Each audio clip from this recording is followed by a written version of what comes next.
Hello again, nursery. Hi. I'm here to read you another story today. So, if we're going to have a story, remember there's some things we need to do to make sure we're doing our good listening. We need our smart sitting, sit on our bottom. We need our good looking, use your eyes to make sure you're looking at the storybook. And we need our good listening. To do your good listening, we've got to make sure we have our mouth closed so no noise is coming out and then our ears can hear. And we've got a little song we can sing. Can you remember it?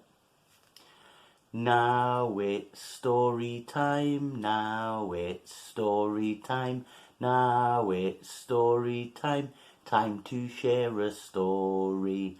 I've got listening ears, I've got listening ears, I've got listening ears to listen to the story.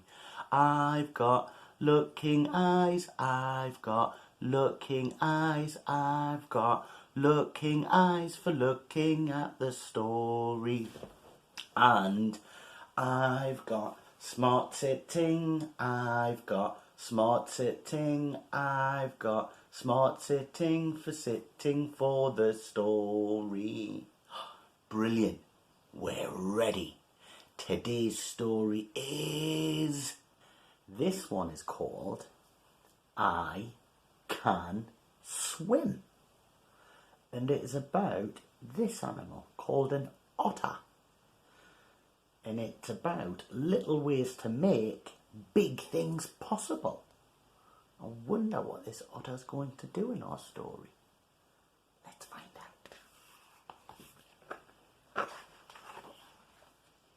Oh, wow, look at all those colourful flowers. And it's the same on that side and that side. It's symmetrical. I can swim. Scramble was making a list, a can-do list and a can't-do list. The can-do side was much longer than the can't-do side. On the can-do side it had, I can do a forward roly-poly. I can do a backwards roly-poly. I can be kind to frogs. I can do mud sliding. I can make very good sandcastles. And I can do slippery rock hopping.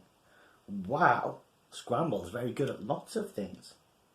The can't do side was much shorter. It just said, I can't do swimming.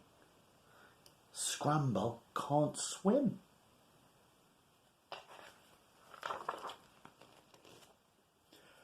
Who ever heard of an otter who can't swim? Asked Beaver. What? Not at all, said Bear. Not even a little.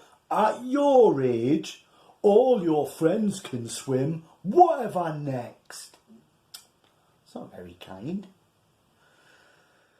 And Mummy Otter said, obviously being kind to otters is not on Bear and Beaver's can-do list. I bet your sandcastles are much better than theirs, said his sister. Sometimes Scramble would pretend he could swim, but really he was hopping very, very quickly along the riverbed. Other times he would run along the riverbank, trying not to be left behind by his friends as they spun and tumbled through the water. But most days, Scramble would simply sit on his favourite slippery rock, wishing and wishing from his whiskers all the way down to his toes that he could swim. Every day his mummy would say, today's the day you're going to crack it. And every day it wasn't. Then, one sunny Monday, Scramble and his sister were watching their friends jumping off the highest ever rock into the deepest ever pool.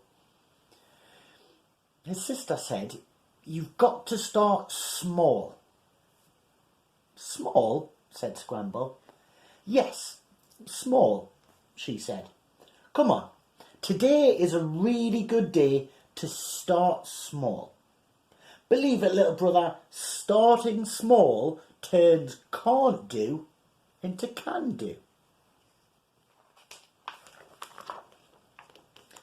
So on that Monday, Scramble started small. He hopped along the riverbed, keeping his toes off the bottom just a little bit longer every time. On Tuesday, he did higher hops and floating with holding on in between. Wow. On Wednesday, Scramble did floating with no holding on. And on Thursday, he did a little kicking and then a lot of kicking, and he got to the halfway stone. On Friday, Scramble splashed and kicked and swam all the way from one side of the river to the other, all by himself. And very soon, over Saturday and Sunday really, the width became the length of the river. Oh, wow, we can swim all along the river, from Scramble's Rock to the deepest ever pool. Then the splashing and kicking turned into gliding and roly-polies. On the riverbank became underwater tumbling. Oh, wow, look at him go. And on Sunday evening, as all of his friends and family gathered along the riverbank to cheer him on, Scramble jumped off the highest ever rock into the deepest ever pool. Oh, he's done it. "I did it," said Scramble to his sister. "I can really swim." "You really can," laughed his sister. She hugged her wet little brother very tightly. "You see, you started small, but finished big." The end. In that story, Scramble was really brave. He tried small little steps to change something from a can't do into a can do. I wonder, could you work with your adult? Could you write a I can do list? Think about all the things you're good at. You might be good at being a pirate. You might be good at counting. You might be good on Minecraft. Then write a can't do list. There might be things you find tricky. It might be tying your shoes, or it might be jumping really high, or it could be writing letters in your name. Then when you've got your can't do list and your can do list, what you need to do is be a bit brave. Can you try and change one of those can't do's into a can do? Your adult might help you. It could be something small. So if you find it tricky to do your name, you might practice one letter. And if you can do that, then you could try 2 letters until it is a big change. You've got to be brave, just like Scramble the Otter, to change our can't do into a can do. See if you can be brave, nursery. Good luck.